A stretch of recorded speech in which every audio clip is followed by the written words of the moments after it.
Hello everyone, मैं वीरेंद्र काद्यान। आज मैं डिस्कस करूंगा फैक्टर्स और forces affecting wind. Atmospheric circulation और विंड सिस्टम की डेवलपमेंट में कुछ फैक्टर्स काफ़ी इंपॉर्टेंट रोल प्ले करते हैं। तो ये वीडियो उन फैक्टर्स की अंडरस्टैंडिंग के लिए ही है।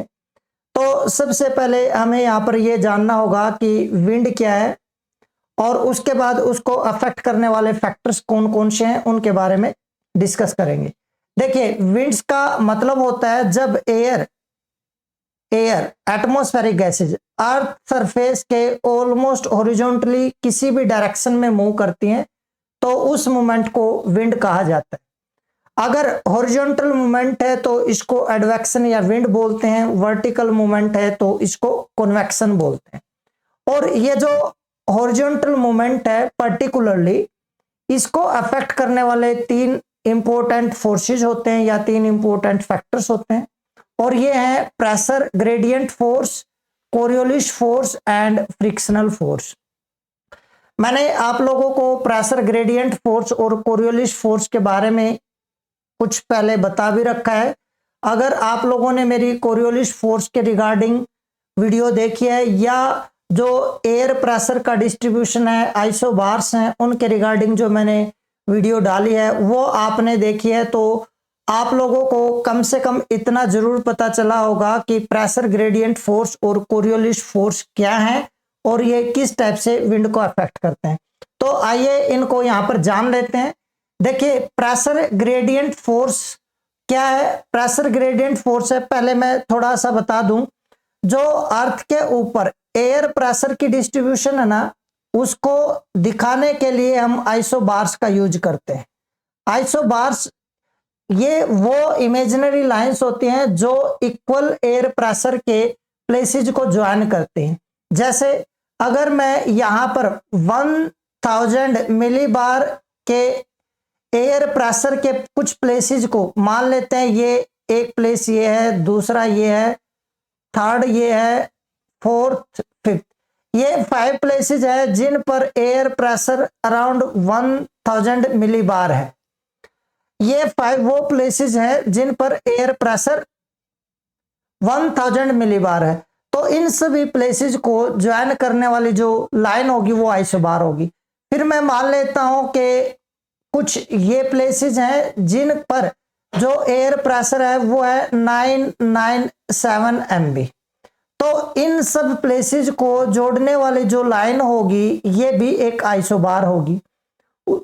उसके बाद मैं मान लेता हूं कि ये अगेन 5 प्लेसेस है जिन पर जो एयर प्रेशर है वो है 994 MB।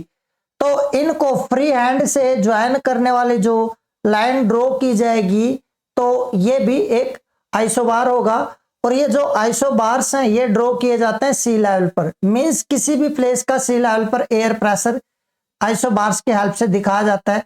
उसके बाद मैं मान लेता हूं कि 1003 मिलीबार के एयर प्रेशर के कुछ ये प्लेसेस हैं और इनको ज्वाइन करने वाली ये जो लाइन होगी ये आइसोबार होगा 1003 MB का।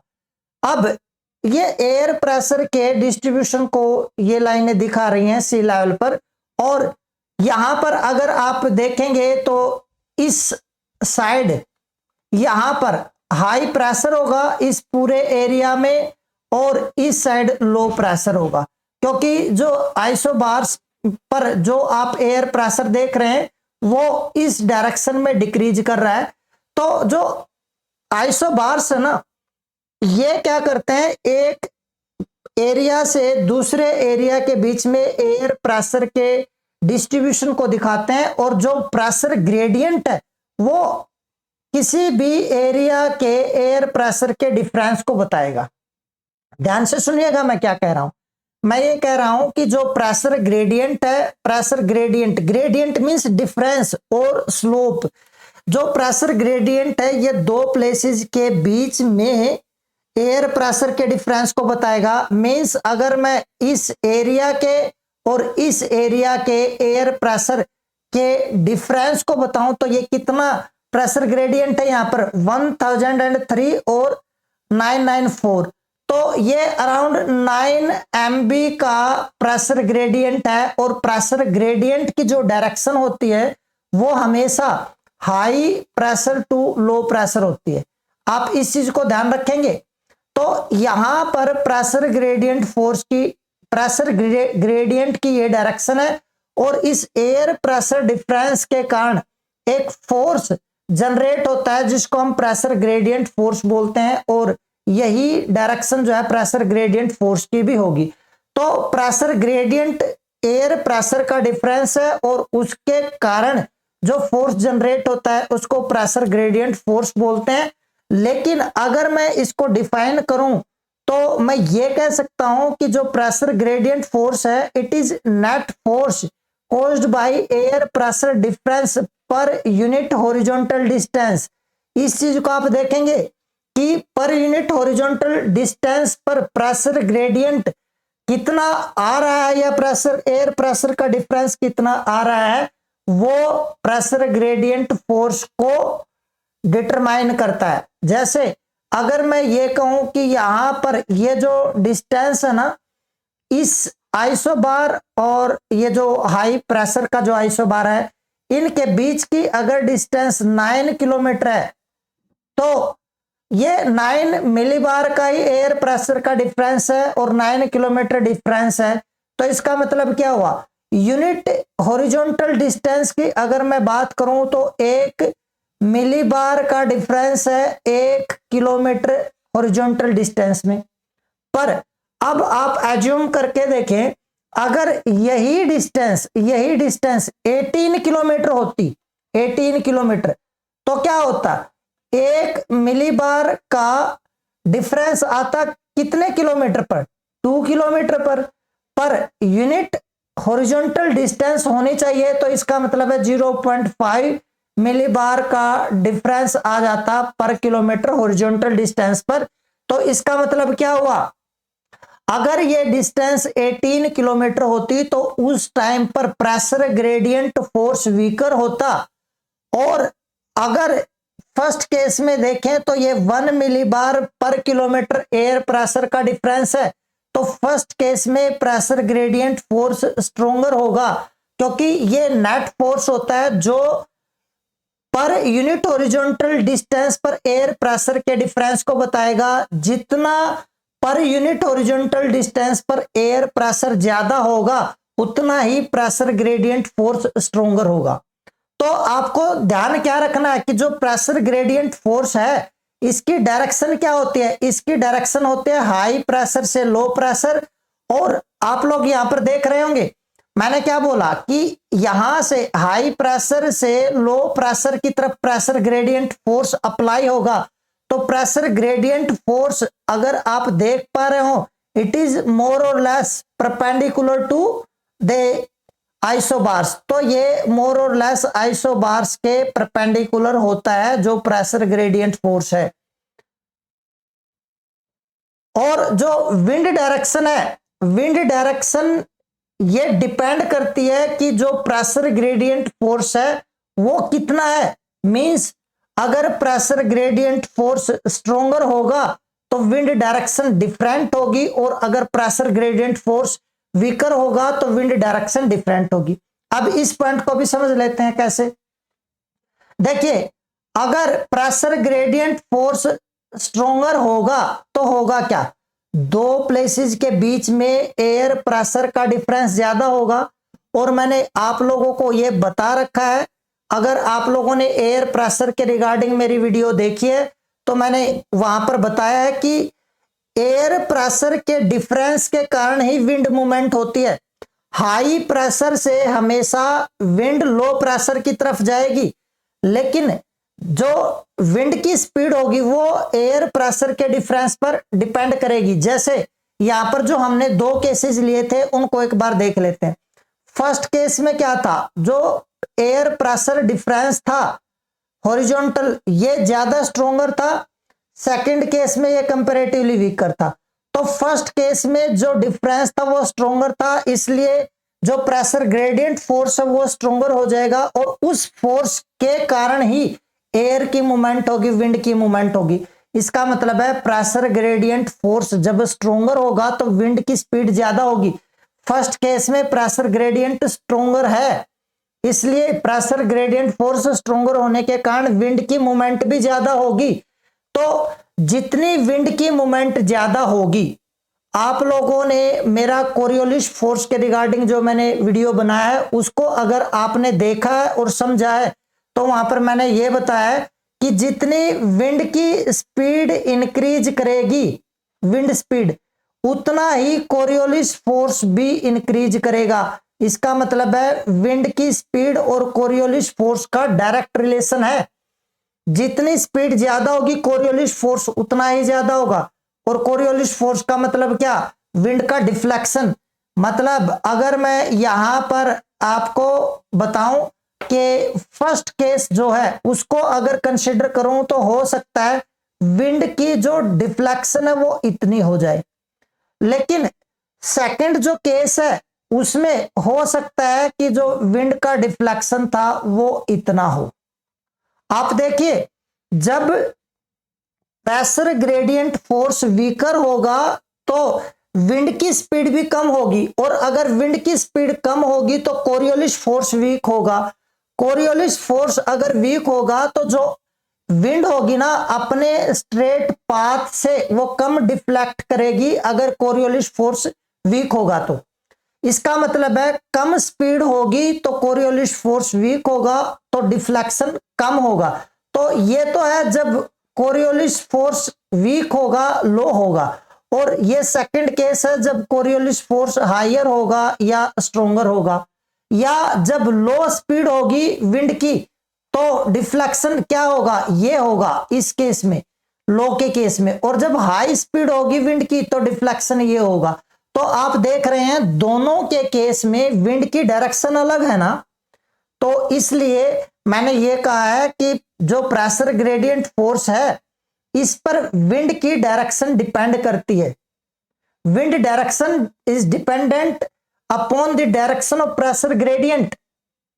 और अगर स्ट्रोंगर प्रेशर ग्रेडियंट होगा तो फास्टर विंड स्पीड होगी, फास्टर विंड स्पीड होगी तो डिफ्लेक्शन ज्यादा होगा। इसका मतलब है अगर कहीं पर विंड का डिफ्लेक्शन बहुत ज्यादा हो जाए तो वहां पर प्रेशर ग्रेडियंट फोर्स ज्यादा स्ट्रोंगर होगा।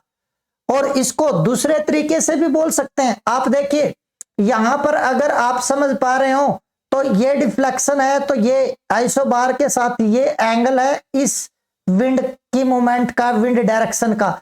इस केस में देखिए, इस केस में ये जब आगे की तरफ जाएगी तो इसका एंगल होगा ये इस आइसोबार लाइन के साथ, और इस केस में देखिए इसका एंगल होगा ये, अगर आप इस आइसोबार के साथ एंगल देख पा रहे हो, ये ऊपर वाली जो आइसोबार लाइन है। तो एंगल में भी चेंज आएगा जैसे जैसे प्रेशर ग्रेडियंट फोर्स में चेंज आएगा, तो विंड की जो डायरेक्शन है with respect to the isobars lines उसमें भी चेंज आएगा। इसका मतलब है जो विंड डायरेक्शन का एंगल होगा with respect to the isobar line, तो वो एंगल चेंज होगा प्रेशर ग्रेडियंट फोर्स के चेंज होने के कारण, या प्रेशर ग्रेडियंट के चेंज होने के कारण, या एयर प्रेशर डिफरेंस के चेंज होने के कारण। और जनरली होता क्या है, जनरली क्योंकि कोरियोलिस फोर्स काम करता है इसलिए नॉर्दर्न हेमिस्फीयर में जो विंड है वो डिफ्लेक्ट हो जाती है राइटवर्ड, और साउदर्न हेमिस्फीयर में विंड डिफ्लेक्ट हो जाते हैं लेफ्टवर्ड। तो ये राइटवर्ड और लेफ्टवर्ड जो डिफ्लेक्शन है कोरियोलिस फोर्स के कारण है, इसलिए जो प्रेशर ग्रेडियंट फोर्स है उसकी डायरेक्शन में ही विंड की मूवमेंट नहीं होती, रादर ये थोड़ी डिफ्लेक्ट कर जाएगी।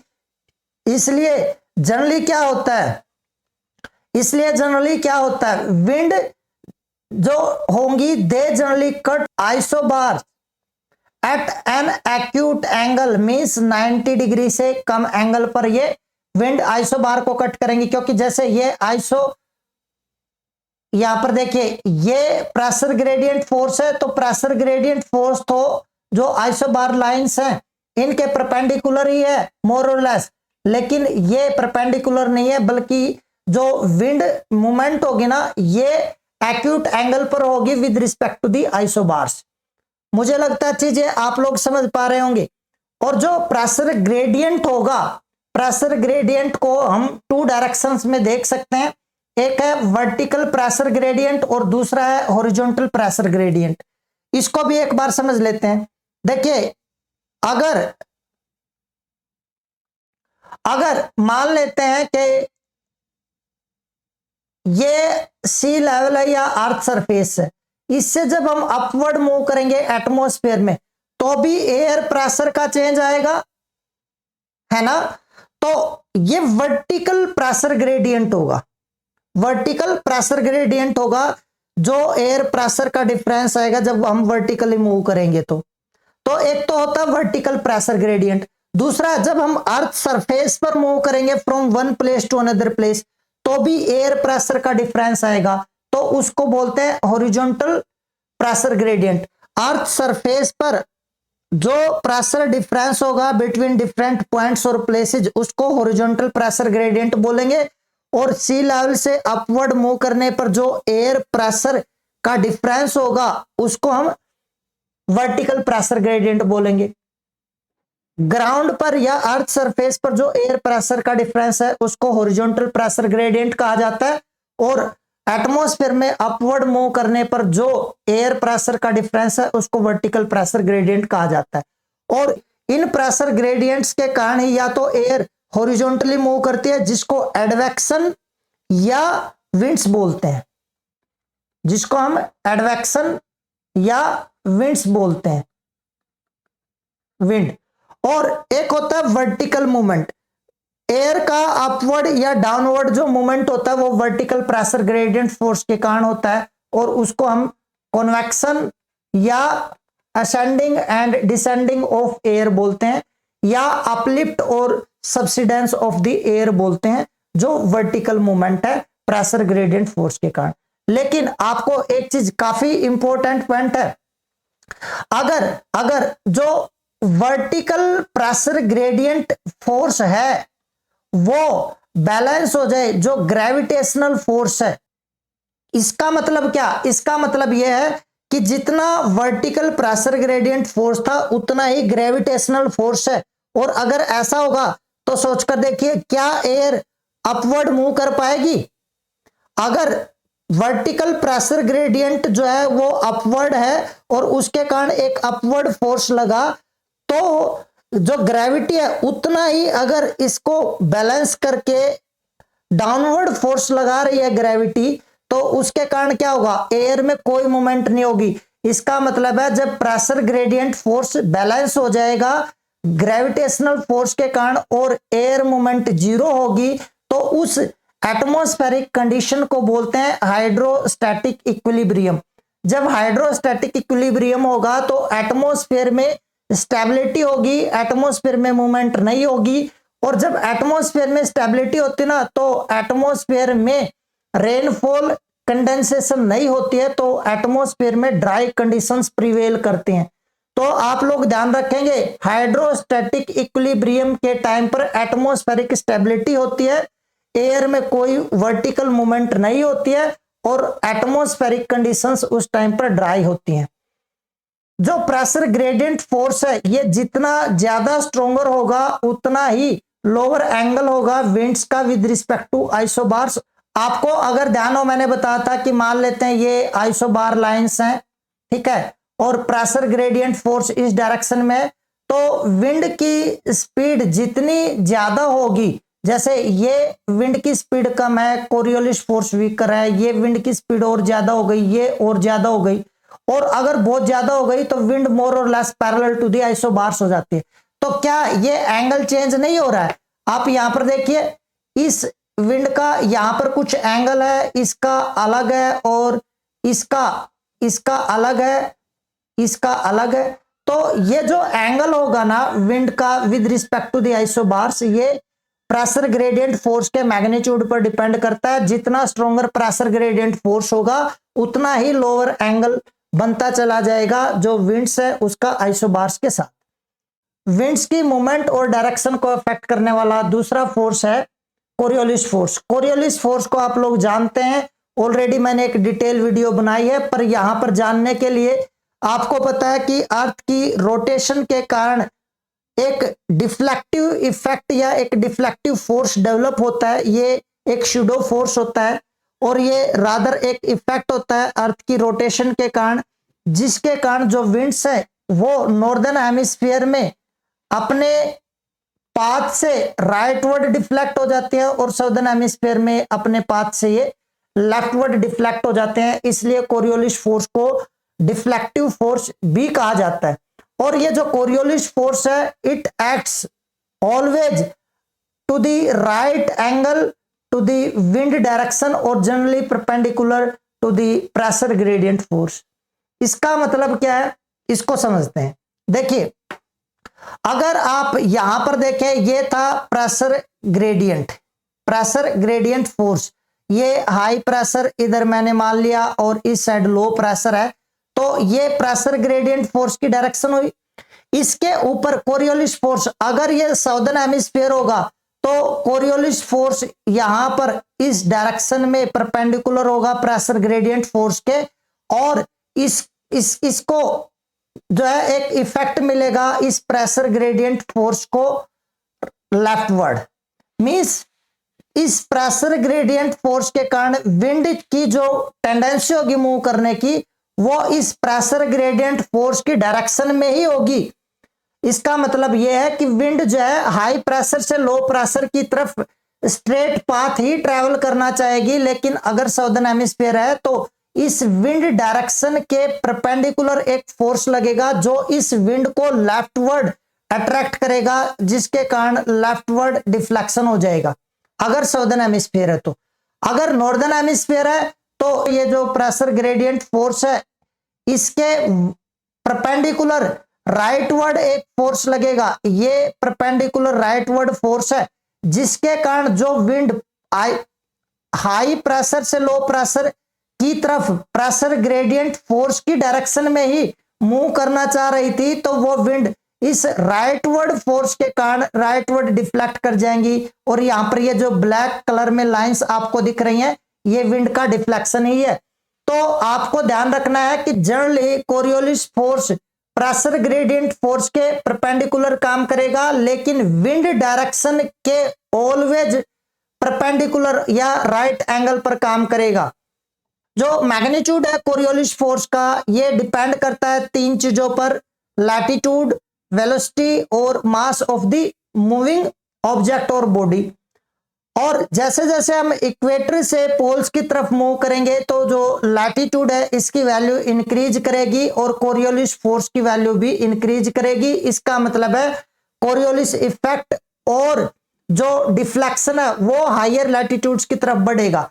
अगर विंड की स्पीड या वेलोसिटी इंक्रीज हो जाती है तो उसके कारण भी डिफ्लेक्शन या कोरियोलिस फोर्स इंक्रीज करता है। ऑलरेडी यहां पर मैंने इसको एक्सप्लेन भी किया। अगर एयर का मास इंक्रीज कर जाए तो भी डिफ्लेक्शन इंक्रीज करेगा। मैक्सिमम जो कोरियोलिस फोर्स है ये पोल्स पर, और minimum Coriolis force that is 0 ये इक्वेटर पर होता है। इस चीज को भी आप ध्यान रखेंगे। जैसे जैसे हम इक्वेटर से पोल्स की तरफ जाएंगे कोरियोलिस फोर्स स्ट्रोंगर होगा, जिसके कारण विंड्स की डायरेक्शन में ज्यादा डिफ्लेक्शन होगा। और किस डायरेक्शन में ये काम करता है ऑलरेडी बता चुका हूं, rightward northern hemisphere, leftward southern hemisphere. जो जियोस्ट्रोफिक विंड्स होती हैं उसके केस में प्रेशर ग्रेडियंट फोर्स और कोरियोलिस फोर्स एक दूसरे के अपोजिट होते हैं, एक दूसरे को बैलेंस करते हैं। और जियोस्ट्रोफिक विंड्स कौन सी होती हैं? जियोस्ट्रोफिक विंड्स होती हैं जो आइसोबार लाइंस जो होते हैं इनके ऑलमोस्ट पैरेलल मूव करती हैं। तो पहले इसको समझते हैं, उसके बाद जियोस्ट्रोफिक विंड्स के बारे में जानेंगे। देखिए, अगर मैं ये कह रहा हूं कि ये है आइसोबार लाइंस, ध्यान से समझिएगा इनको, ये है आइसोबार्स। अगर ये आइसोबार्स हैं और इस साइड हाई प्रेशर है, इधर लो प्रेशर है, तो जो प्रेशर ग्रेडियंट फोर्स होगा ना, प्रेशर ग्रेडियंट फोर्स होगा इस डायरेक्शन में, यहां से इस डायरेक्शन में प्रेशर ग्रेडियंट फोर्स लगेगा। लेकिन आपको इतना भी पता है जो प्रेशर ग्रेडियंट फोर्स होगा इसके परपेंडिकुलर कोरियोलिस फोर्स काम करता है। मैं मान लेता हूं कि ये कोरियोलिस फोर्स है ना, पर जो कोरियोलिस फोर्स होगा, आपको इतना पता है कि जैसे ही विंड स्पीड इंक्रीज होगी कोरियोलिस फोर्स इंक्रीज करेगा। अगर ये प्रेशर ग्रेडियंट फोर्स इन दो एरियाज के बीच में बहुत ज्यादा होता तो क्या होगा, विंड स्पीड ज्यादा होगी ना, तो विंड स्पीड ज्यादा होगी तो कोरियोलिस फोर्स इंक्रीज कर जाएगा। तो जो अभी मैंने ये केस बनाया है कि ये प्रेशर ग्रेडियंट फोर्स और ये कोरियोलिस फोर्स है, तो अगर ऐसी कंडीशन होगी तो देखिएगा विंड की डायरेक्शन होगी ये, ठीक है। और अगर ये प्रेशर ग्रेडियंट फोर्स बहुत ज्यादा स्ट्रोंगर हो जाएगा तो विंड की स्पीड इंक्रीज करेगी। अगर विंड की स्पीड इंक्रीज करेगी ना तो कोरियोलिस फोर्स इंक्रीज कर जाएगा। मान लेते हैं कोरियोलिस फोर्स इंक्रीज कर गया तो ये क्या करेगा, विंड की जो डिफ्लेक्शन होगी ना वो और ज्यादा हो जाएगी। ये विंड की डिफ्लेक्शन और ज्यादा हो गई। अब अगर विंड की स्पीड और ज्यादा हो जाएगी, सपोज करें कि प्रेशर ग्रेडियंट फोर्स और ज्यादा स्ट्रोंगर होगा तो विंड की स्पीड और ज्यादा होगी, और विंड की स्पीड अगर और ज्यादा होगी तो जो कोरियोलिस फोर्स है ये और ज्यादा हो जाएगा। और एक टाइम आएगा कि जो कोरियोलिस फोर्स है ये प्रेशर ग्रेडियंट फोर्स के ठीक अपोजिट हो जाएगा। और जब ऐसा हो जाएगा ना तो ये डिफ्लेक्शन भी बहुत ज्यादा करेगा, और जब डिफ्लेक्शन बहुत ज्यादा होगा तो जो विंड होगी ना वो इस टाइप से आइसोबार लाइंस के ऑलमोस्ट पैरेलल मूव करेगी। आइसोबार लाइंस के पैरेलल मूव करेगी, इसको बोला जाता है जियोस्ट्रोफिक wind.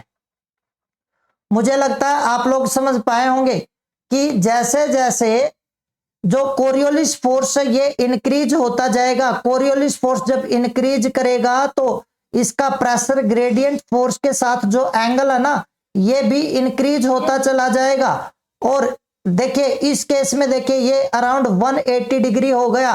It means pressure gradient force के ठीक अपोजिट हो गया कोरियोलिस फोर्स। और कोरियोलिस फोर्स जब बहुत ज्यादा स्ट्रोंगर हो जाएगा तो ये विंड का डिफ्लेक्शन बहुत ज्यादा कर देगा। तो उस केस में क्या होगी, विंड जो है आइसोबार्स जो होंगे उनके ऑलमोस्ट पैरेलल मूव करना स्टार्ट कर देगी, उसको बोलते हैं जियोस्ट्रोफिक विंड। तो इसलिए मैंने यहां पर यह लिखा था कि in case of geostrophic winds Coriolis force is opposite to the pressure gradient force. और यहां पर आप दोनों की डायरेक्शन समझ रहे होंगे, एक दूसरे के अपोजिट है। तो मुझे लगता है आपको चीजें समझ में आई होंगी, ठीक है। उसके बाद नेक्स्ट जो फैक्टर है या फोर्स है वो है फ्रिक्शनल फोर्स। जो फ्रिक्शनल फोर्स है वो क्या है, it is the resistance caused by land and water surface features against the movement of the air, और particularly कौन सी movement, against the horizontal movement of the air, means against the direction of the wind। जो भी एक opposite side में force exert होगा वो frictional force होगा। और फ्रिक्शनल फोर्स अगर आप देखें प्रेशर ग्रेडियंट फोर्स, यहां अगर आप देख रहे हैं हाई प्रेशर से लो की तरफ जाएगा तो प्रेशर ग्रेडियंट फोर्स क्या करता है, विंड की मूवमेंट जनरेट करता है। तो विंड आइसोबार्स के राइट एंगल पर या आइसोबार्स के परपेंडिकुलर मूव करने की टेंडेंसी विंड में जनरेट होती है, लेकिन जो फ्रिक्शनल फोर्स है ये इसको कम करता है। इसका मतलब है प्रेशर ग्रेडियंट फोर्स के ठीक अपोजिट जो फोर्स लगेगा उसको फ्रिक्शनल फोर्स बोलते हैं। और अगर फ्रिक्शनल फोर्स स्ट्रोंगर होगा तो क्या होगा, स्ट्रोंगर प्रेशर ग्रेडियंट होने के बावजूद भी विंड स्पीड कम होगी। और अगर विंड स्पीड डिक्रीज करेगी तो विंड स्पीड के डायरेक्टली प्रोपोर्शनल होता है कोरियोलिस फोर्स। इसका मतलब यह है कि जो फ्रिक्शनल फोर्स है it generally weakens the Coriolis force. आप मेरी बात समझ पा रहे होंगे। तो जो इफेक्टिव फ्रिक्शनल फोर्स है it is found up to 1 to 3 kilometre height from mean sea level और from the surface of the land. और ये जो फ्रिक्शनल फोर्स है इसका जो इफेक्ट है it is generally transferred upward due to turbulence caused in air by frictional features over the surface. इसका मतलब क्या हुआ, इसका मतलब ये है, देखिए अगर मान लीजिए ये कोई सरफेस है जिसके ऊपर ये कोई हाईलैंड है तो क्या होगा, यहां अगर विंड की मूवमेंट ये होगी तो क्या होगा, इस हाईलैंड के कारण विंड अपवर्ड मूव करेगी इस टाइप से, है ना। तो जो ऊपर विंड आ रही होगी उसके पाथ में भी ये अपवर्ड मूविंग जो शेयरिंग मूवमेंट है ना विंड की, ये इसके पाथ में एक ऑब्स्ट्रक्शन क्रिएट करेगी, इसकी यहां से ये जो विंड आ रही है इसकी स्पीड को रिड्यूस करेगी। तो ये क्या है, ये जो फ्रिक्शनल फीचर्स हैं इनका अपवर्ड इफेक्ट ट्रांसपोर्ट हुआ है, और ये जो टर्बुलेंस, ये जो शेयरिंग मूवमेंट है विंड्स की, ये एक तरह से टर्बुलेंस है विंड की मूवमेंट में, और उस टर्बुलेंस के कारण ये जो इस साइड से हायर एल्टीट्यूड पर जो विंड आ रही है उसकी स्पीड को भी रिड्यूस करेगा। इस टाइप से जो फ्रिक्शनल फीचर्स हैं उनका इफेक्ट अपवर्ड ट्रांसपोर्ट हो जाता है। और जो फ्रिक्शनल फोर्स है, आप देखेंगे कि सरफेस के आसपास लैंड पार्ट पर क्या होगा, ग्राउंड पर बहुत सारे फ्रिक्शनल फीचर्स हो सकते हैं। कहीं पर अंडुलेटिंग ग्राउंड होगा, कहीं पर प्लेट्यू होंगे, हाई माउंटेन्स होंगी, वैलीज होंगी, कुछ इंफ्रास्ट्रक्चर होगा, ह्यूमन क्रिएटेड इंफ्रास्ट्रक्चर, या फॉरेस्ट होंगे। तो ये सारी चीज क्या करेंगी, ये फ्रिक्शन कॉज करेंगी फ्री मूवमेंट ऑफ विंड में, और उसके कारण विंड की स्पीड में एक रिटार्डेशन आएगा, डिक्रीज आएगा। तो जैसे जैसे हम अपवर्ड मूव करेंगे ग्राउंड से, तो ये जो फ्रिक्शनल फोर्स है इसका इफेक्ट डिमिनिश होगा, और ये इफेक्ट रैपिडली डिक्रीज करता है, डिमिनिश होता है अपवर्ड। तो ये थे तीनों फोर्सेज जो विंड की डायरेक्शन को, विंड की मूवमेंट को, और विंड सिस्टम को या एटमॉस्फेरिक सर्कुलेशन को कहीं ना कहीं अफेक्ट करेंगे। तो इसको अगर आप देखें तो जैसे ये अगर मैं आइसोबार्स मानूं, तो इन आइसोबार्स में अगर इस साइड हाई प्रेशर है, इस साइड लो प्रेशर है, तो तीनों फोर्सेस किस टाइप से काम करते हैं, ये तो है प्रेशर ग्रेडियंट फोर्स, ये तो डायरेक्शन होगी प्रेशर ग्रेडियंट फोर्स की। और अगर आप देखें तो ये इसके ठीक अपोजिट डायरेक्शन होगी इस साइड किसकी, फ्रिक्शनल फोर्स की, फ्रिक्शनल फोर्स की। और इसके परपेंडिकुलर किसकी होगी, जनरल केस में कोरियोलिस फोर्स की। तो ये तीनों फोर्सेस विंड्स पे इस टाइप से काम करते हैं। हालांकि कुछ अदर टाइप्स की विंड्स भी होती हैं जिनमें इन तीनों फोर्सेज के अलावा भी और फोर्सेज काम करते हैं, जैसे ग्रेडियंट विंड। ये कुछ सर्कुलर आइसोबार्स के केस में सर्कुलर विंड्स होती हैं जिनके ऊपर दो और एडिशनल फोर्सेज लगते हैं, और वो है centripetal force, centripetal force and centrifugal force, centrifugal force.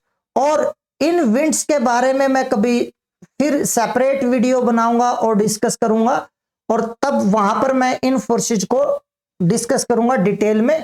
तो ये था विंड सिस्टम की अंडरस्टैंडिंग के लिए 3 इंपॉर्टेंट फोर्सेज या फैक्टर्स जो विंड की डायरेक्शन, स्पीड और मूवमेंट को अफेक्ट करते हैं। और ये जो फैक्टर्स हैं इनकी अंडरस्टैंडिंग काफी इंपॉर्टेंट हो जाती है एटमॉस्फेरिक सर्कुलेशन को समझने के लिए, particularly near the earth surface जो विंड मूवमेंट है उसको, उसकी अंडरस्टैंडिंग के लिए इन तीनों फैक्टर्स का, तीनों फोर्सेज का जानना बहुत जरूरी है। मैं रेगुलरली वीडियोस डाल रहा हूं और डालता रहूंगा। अगर आपको मेरी वीडियोज अच्छी लगती हैं तो मेरे चैनल को सब्सक्राइब करें, मेरी वीडियोज को लाइक करें। अगर कोई क्वेश्चन या क्वेरी है तो कमेंट भी करें, आपको रिप्लाई जरूर मिलेगा। तो आज के लिए इतना ही, थैंक यू।